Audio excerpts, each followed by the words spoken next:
Ei, pessoas, tudo bem com vocês? Para quem não me conhece, eu me chamo Luciane. Eu estou fazendo um estudo mais aprofundado da doutrina espírita, das coisas espirituais. E aí, para ter esse compromisso de estudar diariamente, eu resolvi vir aqui gravar dois vídeos por dia para vocês, que aí eu estou tendo a disciplina direitinho de pegar e estudar. E tem me feito muito bem. Isso daqui está sendo. Não estou vindo aqui com a ideia de ensinar para ninguém, mas para aprender, e está sendo um verdadeiro remédio para mim. Eu sou a primeira que leio, eu sou a primeira que escuto, e eu espero que vocês gostem, que faça tão bem para vocês, igual tem feito para mim. Aí todos os dias eu leio um texto de reforma íntima, algum texto de cunho moral, para que possa fazer a transformação interior, e um texto do estudo da doutrina, não é só da doutrina espírita, mas das coisas do mundo espiritual, das realidades espirituais, para que a gente possa entender. E hoje, por incrível que pareça, todos os textos que saiu foi sobre a prece. Aí acho que é bom a gente estar sempre rezando, né? E aí uma coisa interessante está acontecendo hoje é dia 7 de maio, Rio Grande do Sul está debaixo d'água. Está uma tragédia, uma comoção nacional, a gente faz a nossa parte, às vezes a gente acha que não tem nada o que fazer. Foi a primeira coisa que me ocorreu, né? Mas a gente sempre pode fazer uma prece pelas pessoas de lá, para que elas recebam a ajuda necessária, para que elas se fortaleçam na sua fé. A gente sempre pode rezar pelas pessoas que estão perto de nós, que estão passando por algum desafio, estão passando por alguma dificuldade. Está todo mundo sendo muito cobrado recentemente, para que a gente evolua. Então, uma prece sempre ajuda. Então, hoje eu vou ler para vocês agora o estudo do livro Fonte Viva, do Emmanuel. E aqui deixem seus comentários, eu aprendo muito com vocês. A gente está aqui para aprender uns com os outros. A lição 149, no culto à prece. Retendo eles orado, tremeu o lugar onde estavam reunidos e todos ficaram cheios do Espírito Santo. Atos 4.31, 4:31, isso daqui foi Pentecostes, né? Eles oraram e aí o lugar tremeu e ficaram cheios do Espírito Santo. Então a oração conectou eles ao divino que existia dentro deles. O Pentecostes em si é uma grande manifestação mediúnica. Falaram línguas que não sabiam falar, faziam curas, enfim, teve muita manifestação mediúnica no ato do Pentecostes. Foram soltos da prisão, sei que os guardas estavam na porta, a cela continuava trancada, coisas que somente o mundo espiritual consegue fazer. Ele não se manifesta muito, porque a gente tem que ser capaz de resolver nossos problemas, mas o mundo espiritual interfere na nossa vida constantemente, seja para o bem, os espíritos de luz, mas seja também com os espíritos sem luz, que interferem no andar da carruagem para atrapalhar a nossa vida, para nos atrasar na nossa caminhada. Eles querem que a gente fique preso nas coisas da matéria para que eles se aproveitem das nossas más tendências, para que eles se beneficiem através de nós. Eles manipulam, eles induzem as pessoas a fazer aquilo que é bom para eles. Então, a prece, ela nos protege, ela protege os outros, a gente manta as pessoas com uma energia boa. Então, vamos lá. Todos lançamos em torno de nós forças criativas ou destrutivas, agradáveis ou desagradáveis, ao círculo pessoal em que nos movimentamos. Todo pensamento gera uma energia. Se a gente tem um pensamento de raiva contra uma pessoa, de indignação, de inveja, de rancor, a gente está mandando aquela energia para a pessoa, uma energia desarmônica. Ao mesmo tempo, se a gente está mandando uma oração para a pessoa, um pensamento bom, a gente está mandando uma energia harmônica. Existem várias formas de cura através do envio de energias harmônicas. A gente tem a prece, que é a mais conhecida de todas. Jesus curava só com a imposição das mãos, os discípulos também. A gente tem o reiki, que é envio de energia harmônica. A gente tem a radiônica, que é o processo de cura da radiestesia. A radiestesia para medir o que está em desequilíbrio. E a radiônica é o processo de cura através de símbolos. O reiki também tem símbolos. Então, no mundo abstrato, a gente consegue mandar energia. E a energia chega à pessoa que a gente está mentalizando, que a gente está desejando que chegue. Então, coisa boa, coisa ruim. Só que tem o porém, se a gente mandar coisa ruim, a gente rogar a praga para a pessoa, desejar a vingança, se sentir injustiçado, mandar alguma energia ruim para a pessoa, volta para nós. mas a gente está o tempo inteiro, nós somos seres pensantes, a gente pensa o tempo inteiro, a gente interage com as pessoas, e o tempo inteiro a gente está mandando, me perdoem, algum tipo de energia para as pessoas ao nosso redor. Às vezes as pessoas que estão ao nosso redor estão tão desequilibradas que nos desequilibram. Ansiedade, tudo muito exagerado, pessimismo, depressão. Mas às vezes a nossa prova não é se desarmonizar por causa dessas pessoas, é se manter equilibrado para ajudar essas pessoas a se equilibrarem. A gente está o tempo inteiro trocando impressões umas com as outras. A árvore alcança-nos com a matéria sutil das próprias emanações. Uma árvore manda energia para nós. As pedras mandam energia para nós. Pedra não tem princípio vital, mas quantas e quantas pessoas.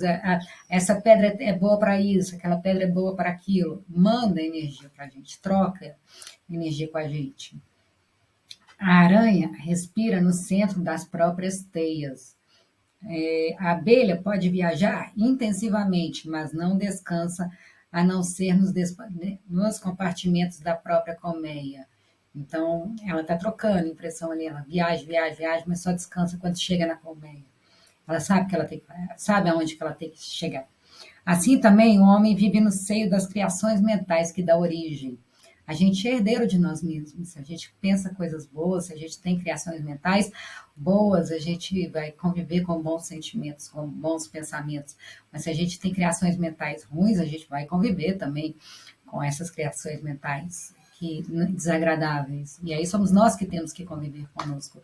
No esoterismo fala um negócio chama elemental autogerado, que todo pensamento, no Espiritismo fala, pensamento tem forma, chama forma pensamento. Então, um pensamento de raiva adquire uma forma específica que atinge a outra pessoa. E quando a gente fica fixando o nosso pensamento muito em coisas negativas, ou muito em coisas materiais, ou em medos, ou em angústias, ou nessas coisas que não nos fazem bem, a gente cria um elemental autogerado ao nosso redor que potencializa isso. Então, toda vez que a gente sintoniza nesse tipo de pensamento, a forma já está aqui do nosso lado bem definida, e aí é muito mais fácil a gente entrar em sintonia com ela. Então, nossos pensamentos são paredes em que nos enclausuramos ou asas com que progredimos na sese. Então, o Augusto Cury que fala que nós somos cárceres, numa sociedade livre, que a gente tem todas as liberdades possíveis, mas a gente é prisioneiro da nossa mente, das nossas fobias. O maior medo das pessoas na atualidade é falar em público. As pessoas têm pânico de falar em público. As pessoas têm medo de se expor, têm medo de dar a sua opinião e ser ridicularizado, ser diminuído por causa disso. Então, olha só que absurdo, a gente tem medo de ser nós mesmos. Aí, síndrome do pânico, a pessoa fica sem lugar, uma ansiedade. O brasileiro é o povo mais ansioso que tem, está sempre preocupado com o futuro. Às vezes a pessoa está presa no passado e não consegue perdoar algo que já aconteceu, poderia ter feito diferente. Então, a gente ou pode ser prisioneiro dos nossos pensamentos ou pode ser livre. Epiteto era escravo e toda a filosofia dele, o estoicismo, foi baseado que, apesar de ser escravo fisicamente, a mente dele poderia ser livre, ninguém iria aprisionar os pensamentos dele, ele trabalhava para tirar do meio externo toda a capacidade de influenciar, interferir como ele se sentiria internamente. E aí você vê esses espíritos mais elevados, Buda, e os orientais eles não se preocupam muito na questão se Deus existe ou não, mas Buda falava muito da questão da meditação, para olhar para dentro de si, para atingir um estado de iluminação interior, onde as coisas do mal não nos afetam. Aqui na Terra tudo é sofrimento, mas a dor a gente vai passar, o desafio a gente vai passar, mas o tamanho do sofrimento somos nós que determinamos. É a maneira como a gente enxerga a vida. Então, se não me engano, ao mesmo tempo, se seus olhos forem bons, Jesus, ele tinha uma energia tão bonita, o espírito dele era tão nobre, que só das pessoas estarem perto dele, as pessoas já se sentiam bem.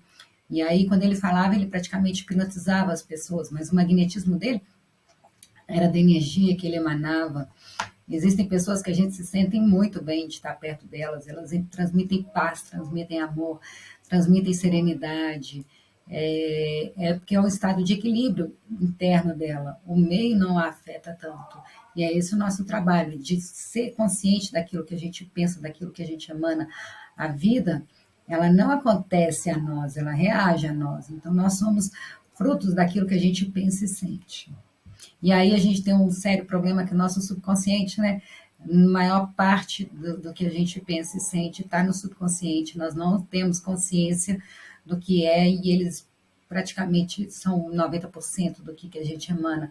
Então tem que fazer esse trabalho de olhar para dentro, de se conhecer, de se aceitar, de se perdoar, para ter conhecimento do que está nas nossas camadas mais profundas do nosso cérebro, quais são as vibrações que a gente emana. Se você quer saber o que você emite, é só ver a vida que você tem. Se você tem uma vida boa, se você tem bons relacionamentos, paz de espírito, às vezes não, às vezes é prova mesmo, mas a maneira como você se sente com relação às experiências é, é, é reflexo daquilo que você emite. Uma pessoa que está sempre se achando injustiçada, sempre se fazendo de vítima, será que ela não está mandando para as pessoas uma mensagem confusa de que ela é agressiva, que ela é hostil e que as pessoas precisam se defender dela? Será que não é uma pessoa extremamente egoísta que tira das pessoas o direito delas viverem a própria vida, de fazerem as próprias escolhas? E aí a pessoa está pensando só no que é melhor para ela, no que é bom para ela. O mundo inteiro tem que se adequar para me fazer feliz. Não sou eu que tenho que conquistar esse estado internamente. Nós somos frutos daquilo que a gente pensa. E quando a gente se liberta desses cárceres mentais, a gente caminha rumo à ascensão, à iluminação que os orientais falavam. As coisas do mundo não nos materializam, a gente tem que estar no mundo sem ser do mundo. Como pensas, viverás. Nossa vida íntima, nosso lugar, nossa primeira casa são os nossos pensamentos, os nossos sentimentos. Então, o primeiro lugar que a gente habita é no nosso pensamento. O nosso espírito é a nossa consciência.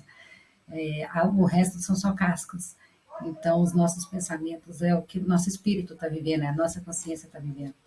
A fim de que não perturbemos as leis do universo, a natureza somente nos concede as bênçãos da vida de conformidade com as nossas concepções, só aquilo que a gente dá conta. Porque se a gente tivesse uma capacidade mental, por exemplo, tem gente que consegue mover objetos, tem gente que consegue ler pensamentos. Dizem os espíritos que no estágio mais avançado nós seremos capazes de ler os pensamentos uns dos outros.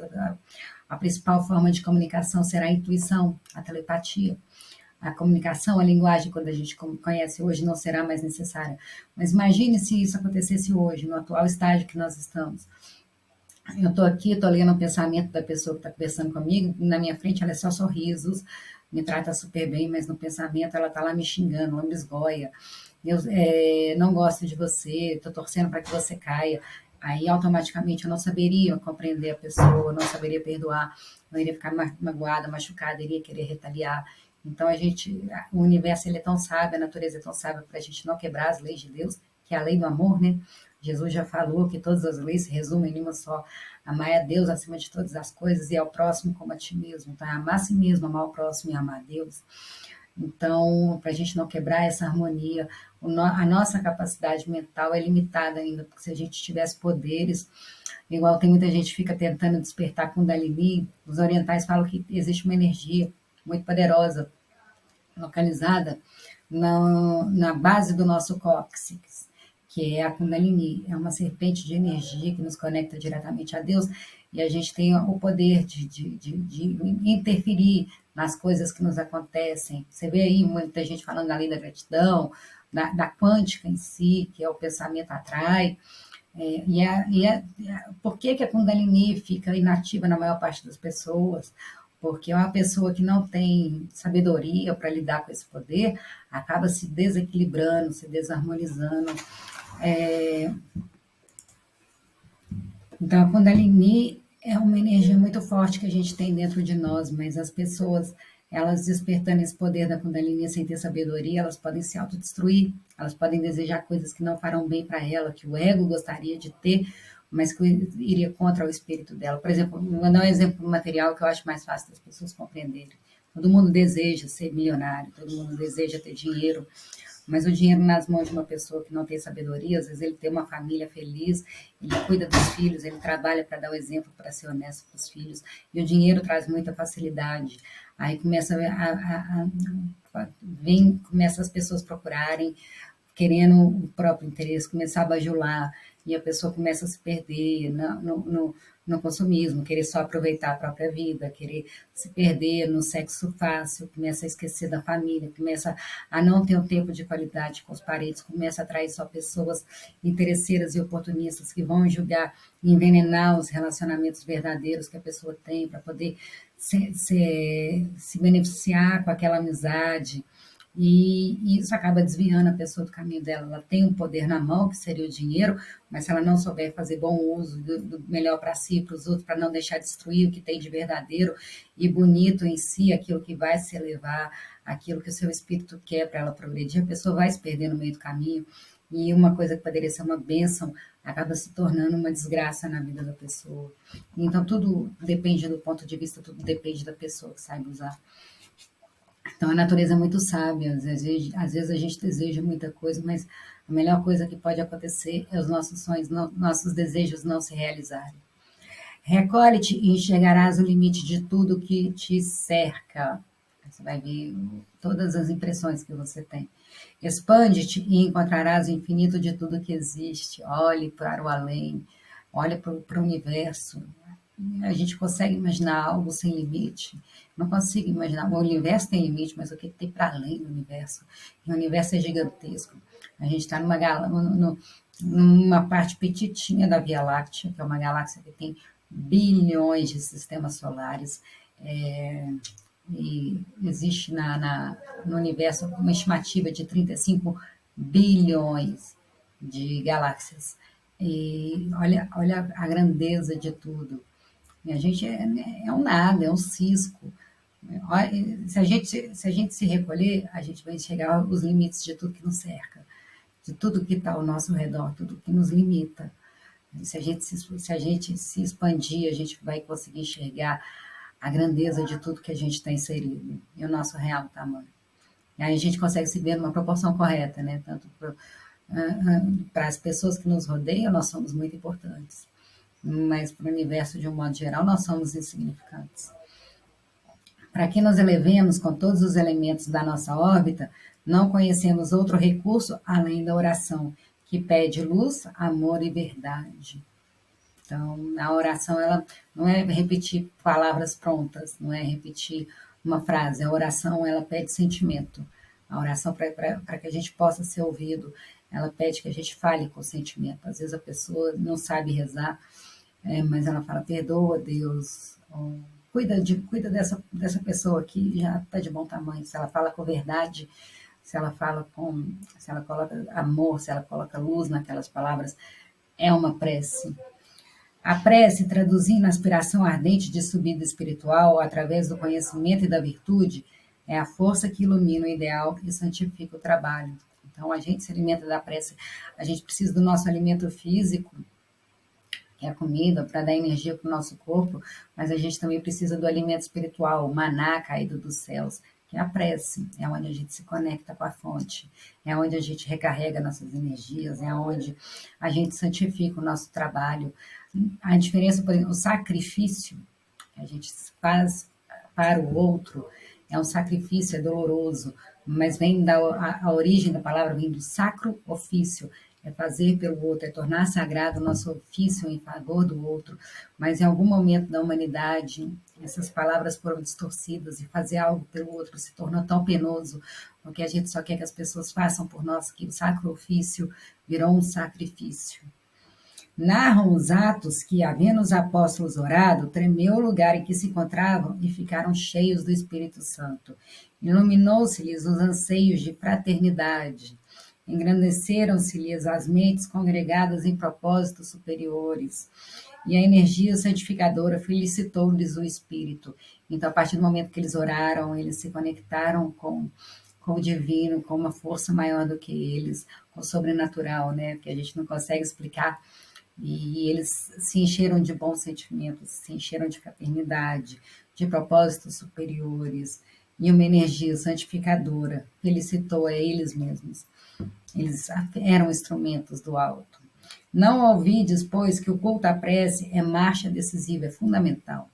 A oração renovar-te-á para a obra do Senhor, dia a dia, sem que tu mesmo possa perceber. Então, à medida que a gente vai orando, a gente vai progredindo, a gente vai melhorando, a gente vai auxiliando os outros. O Papa Francisco aqui fala, por mais que você não acredite que a oração vá dar um resultado, continue orando. A gente mobiliza muita força espiritual, a gente se conecta com o que tem de melhor em nós e na natureza, e em Deus, através da prece. Quando a oração é feita com sentimento, quando ela vem do coração e traz a nossa verdade. Então, orem, é muito importante. A gente pode até achar que não tem progresso, mas uma rotina de oração. Orar e vigiar era o que Jesus já instruiu para a gente. Então, uma rotina de oração vai nos melhorando paulatinamente. O bem, ele anda devagar, ele não tem aquelas transformações súbitas de uma hora para outra. O mal não, ele chega de uma hora para outra, vai lá e destrói tudo, derruba tudo para que o novo possa começar. Mas o bem, ele é paulatino, ele é gradual. A melhora, ela se a gente for olhar no dia a dia, ela é imperceptível, mas quando a gente olha para trás, a gente faz um progresso muito grande.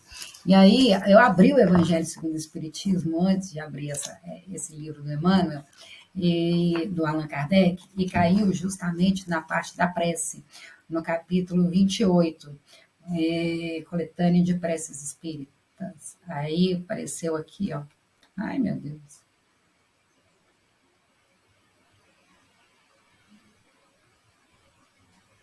Não, não é capítulo 28, capítulo 27, pedi e obtereis. Perdão. Aí caiu aqui a ação da prece, transmissão do pensamento, explicando como a prece funciona. A prece é uma invocação, mediante a qual o homem entra pelo pensamento em comunicação com o ser a quem se dirige. Então, se eu penso, se eu estou rezando para alguém, eu estou entrando em comunicação com ele. Pode ter por objeto um pedido, um agradecimento ou uma glorificação, um louvor. Podemos orar por nós mesmos ou por outrem, pelos vivos ou pelos mortos.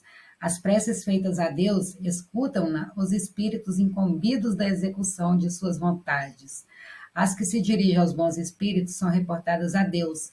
Quando alguém ora a outros seres que não a Deus, falo recorrendo a intermediários, a intercessores, porquanto nada sucede sem a vontade de Deus. Então, em último caso, Deus é o juiz supremo, se as nossas preces serão atendidas ou não. Ele sabe de tudo, essa energia que está presente em tudo.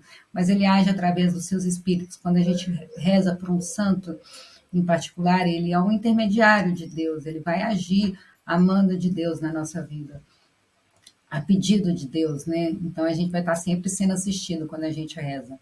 O Espiritismo torna compreensível a ação da prece, explicando o modo de transmissão do pensamento, quer no caso em que você, a quem oramos, acuda ao nosso apelo, quer no em que apenas lhe chegue o nosso pensamento. Às vezes a pessoa responde às nossas preces, às vezes não. A pessoa tem que estar aberta para receber a prece também. A gente só consegue ajudar quem quer ser ajudado. E a prece é uma vibração. A pessoa às vezes está vibrando tão baixo que ela não está em condições de receber aquela prece, mas a gente continua mandando. Uma hora, os bons espíritos, Deus vai se aproveitar de uma brecha dela, vai criar algumas circunstâncias para que ela eleve sua vibração, esteja receptiva às nossas preces. Para aprendermos o que ocorre em tal circunstância, precisamos conceber mergulhados no fluido universal que ocupa o espaço, todos os seres encarnados e desencarnados, tal qual nos achamos nesse mundo, dentro da atmosfera. Então, todos os nossos, os nossos corpos, toda a nossa matéria está dentro do fluido universal, é um éter. Todo o universo está imerso nele. E esse fluido recebe da vontade uma impulsão. Quando a gente faz uma oração para alguém, a gente emana uma vontade. Ele é o veículo do pensamento, como o ar é o do som. Então, através do éter, desse fluido cósmico universal, o nosso pensamento vai se propagar. Imagina um som, imagina um lugar que tem eco, a gente grita, o som se propaga e depois ele encontra uma barreira e ele volta. Pois é, assim também é a prece. A gente vai mandar o nosso pensamento, ele vai se propagar, chegar no alvo que a gente está mentalizando e vai voltar para nós. A prece é um eco sem som, é um eco de energia, de vibração, de pensamentos, forma pensamento. Esse fluido, às vezes só sentimento, às vezes não tem forma, mas é um eco. Esse fluido recebe da vontade uma impulsão, ele é o veículo do pensamento, como o ar é o do som. Com a diferença de que as vibrações do ar são circunscritas, é, só até onde que o ar está ali. Por exemplo, se eu estou num ambiente fechado, o som só vai ficar restrito naquele ambiente fechado, as paredes vão isolar o som, ele está circunscrito aquele espaço. Já o pensamento, não, ele não fica, o éter cósmico, ele atravessa o fluido universal, né? Ele atravessa todos os obstáculos, ele é muito sutil. E o pensamento não fica circunscrito às barreiras físicas que a gente tem ao redor. Ao passo que as do fluido universal se estendem ao infinito. Então, vai até o infinito, vai até além do universo. Vamos rezar para todos os espíritos da Terra e fora dela, encarnados e desencarnados. A gente faça uma prece para alguém que está lá no Japão, uma hora dessa, a nossa prece chega lá em questão instantânea. Dirigido, pois, o pensamento para um ser qualquer, na Terra ou no espaço, de encarnado para desencarnado, ou vice-versa, de desencarnado para encarnado, às vezes os nossos mentores rezam por nós. Os nossos parentes queridos que já se foram rezam por nós. Uma corrente fluídica se estabelece entre um e outro, transmitindo de um a outro o pensamento como o ar transmite o som. Então, a partir do momento que a gente mentaliza uma pessoa, estou pensando mal de alguém, estou mentalizando aquela pessoa, uma corrente já é estabelecida imediatamente. E a mesma coisa é a prece, uma corrente já é estabelecida automaticamente através do fluido cósmico universal.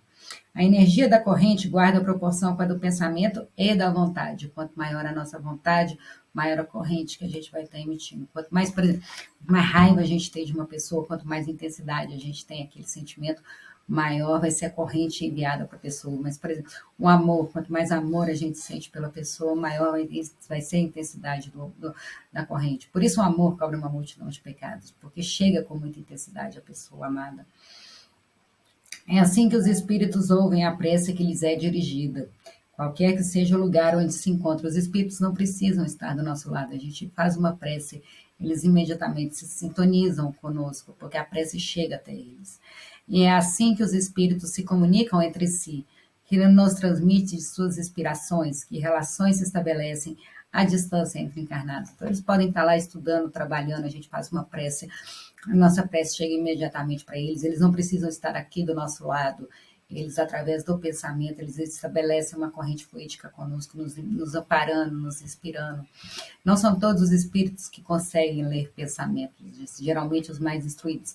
Tanto é que uma orientação para o culto no lar é falar em voz alta, mas os espíritos nobres, os espíritos elevados costumam conseguir ler nossos pensamentos e entrar em contato porque é uma vibração muito elevada, e entrar em contato com essa corrente que a gente emana. Essa explicação vai, sobretudo, com vistas aos que não compreendem a utilidade da prece. Acho que ele está rezando, não está fazendo efeito nenhum. Puramente mística. Não é uma coisa, vai acontecer um milagre, não tem uma explicação racional por trás. Tem, a gente só ainda não consegue compreender direito. Mas tem. A gente não tem aparelhos para medir a energia que o pensamento emana, mas já existem aparelhos de fotografia que fotografam a aura da pessoa. E ali tem, através de cores, a gente consegue ver a qualidade dos pensamentos que a pessoa emana. A gente tem uma coisa além do nosso corpo físico que já consegue ser captada por aparelhos, a foto Kirlian. Não tem, por fim, materializar a prece, mas tornar-lhe inteligível os efeitos. Não é para materializar a prece. É só para a gente conseguir perceber os efeitos. Mostrando que pode exercer ação direta e efetiva, e instantânea, eu digo até mais. Foi feita uma pesquisa no hospital de vários pacientes que estavam internados. E eles dividiram, metade recebiam prece, metade não recebiam prece. Aquela metade que recebia prece se curava muito mais rápido. Nem por isso deixa essa ação de estar subordinada à vontade de Deus. Ele é o juiz supremo e ele está em tudo, ele sabe o que é melhor para nós. Juiz supremo em todas as coisas, único apto a torná-la eficaz. Então, a gente pode pedir, quem vai interceder por nós são os bons espíritos, mas quem vai definir mesmo se a nossa prece será ou não atendida é Deus. que nos conhece melhor do que nós mesmos e sabe o que o nosso espírito quer, precisa para poder chegar àquele ideal de bondade, de amor e de sabedoria. Pela prece, obtém o homem o concurso dos bons espíritos que acorrem a sustentá-lo em suas boas resoluções e a inspirar-lhes ideias sãs. Então, através da prece, a gente conecta com os bons espíritos que, por suas vezes, estão ávidos querendo nos ajudar. Eles querem muito que a gente saia vitorioso das provas da terra e vão nos intuindo. Ele adquire, desse modo, a força moral necessária a vencer as dificuldades e a volver ao caminho reto, se deste se afastou. Por esse meio, pode também desviar de si os males que atrairia pelas suas próprias faltas. A gente sempre agradece pelo bem que nos é feito, pelas graças concedidas, mas pouquíssimas pessoas agradecem pelo mal que não foi feito. Quantos livramentos já afastaram de nós, quantos perigos já foram afastados de nós por causa da nossa prece ou por causa da prece de alguém por nós. Um homem, por exemplo, vê arruinada a sua saúde em consequência de excessos a que se entregou e arrasta até o termo dos seus dias uma vida de sofrimento. Terá ele o direito de queixar-se se não obtiver a cura que deseja? Uma pessoa passa a vida inteira bebendo, comendo só porcaria, comendo, não pratica exercício físico, não dorme, vive estressado, tem uma vida super desregrada, não tem o menor cuidado com o corpo físico. Aí ele chega, depois vem as consequências que ele não cuidou, e aí ele começa a rezar pedindo ajuda. Vem a dor, né? Meu Deus, me ajuda, me tira essa dor, pelo amor de Deus. Essa pessoa merece ser atendida? Ela fez alguma coisa para receber o auxílio divino? O que estava ao alcance dela para ela ter uma vida melhor, ela fez? Não. Ela quer curtir todos os prazeres, não quer mudar nada na própria vida. E aí, na hora que o bicho pega, aí ele pede a ajuda de Deus. Deus merece ajudar essa pessoa. Mesma coisa, a pessoa extremamente egoísta. Passa a vida inteira passando por cima dos outros, só fazendo o que é melhor para si. Não tem empatia pelas outras pessoas, não se importa com o sentimento dos outros. Aí as pessoas vão lá e começam a se afastar delas, as pessoas começam a prejudicá-las para poder se defender do tanto que ela prejudica os outros. Aí ela começa a se sentir prejudicada, ela começa a ter as coisas, as pessoas começam a ser hostis com ela começa a rezar pedindo a ajuda de Deus. Essa pessoa merece ser ajudada? Ela não está colhendo só os frutos do que ela plantou? Ela não passou a vida inteira sem se importar com o sentimento dos outros? Como é que agora ela quer que Deus ajude ela a não assumir as consequências das escolhas que ela fez a vida inteira? Das pessoas que ela prejudicou, vir cá reclamar a dívida. Então, não, pois que houvera podido encontrar na prece a força de resistir às tentações. Então, a pessoa tem uma vida desregrada, a pessoa é egoísta, ela pode rezar, pedir ajuda a Deus, reconhecer suas más tendências, falar, meu Deus, me ajude a superar minhas más tendências, me ajude a vencer minhas tentações. E, através da prece, ele encontrar o auxílio necessário. Mas por que precisa que um mal maior aconteça para a pessoa pedir, entrar em contato com Deus, para pedir para remediar? A dor é sempre o último recurso, Deus quer nos ajudar o tempo inteiro, mas a gente também tem que fazer a nossa parte. Então é isso, tem mais coisa no capítulo, mas eu queria ler só essa. Então é importante a gente rezar, não só quando as coisas ruins acontecem, mas rezar para agradecer, nos dar força de vencer a nós mesmos. E a prece é um recurso indispensável, que Jesus já falava, orai e vigiares. Então, oremos. Vamos, se a gente não conseguir, tem muitos canais de oração no YouTube, tem conversar com Deus, perder alguns instantes do dia para conversar com Deus. Às vezes a pessoa está tão cansada, ela deixa para rezar só na hora que vai dormir, começa a rezar o Pai Nosso, antes de terminar já está dormindo. E não conversou com Deus, não se abriu para Deus, não foi humilde de falar, perdoe-me, Pai, eu sou pecadora, me ajuda a vencer minhas más tendências. Então é rezar para a gente poder se melhorar aos pouquinhos. Aqui, né, por mais que a mudança seja imperceptível, a longo prazo tem uma mudança muito grande no rumo da nossa vida, porque a gente vai estar entrando em sintonia com energias mais superiores, com energias mais sublimes, algo mais próximo do amor, da bondade e da caridade. É isso, espero que vocês gostem, deixem seus comentários, eu aprendo muito. Curtam o vídeo, comentem, compartilhem. Isso aqui é um conhecimento coletivo. A internet é um lugar que a gente pode compartilhar o nosso conhecimento para que a gente construa junto algo maior do que nós. Então, a gente precisa primeiro se sintonizar em coisas boas, aprofundar, porque hoje em dia o conhecimento está muito superficial, e compartilhar, não custa nada, e pode ajudar outras pessoas. Então, às vezes, o seu comentário pode ser aquele que faz a diferença na vida de outra pessoa. Um beijo, amo vocês, fiquem com Deus. Obrigado por tudo.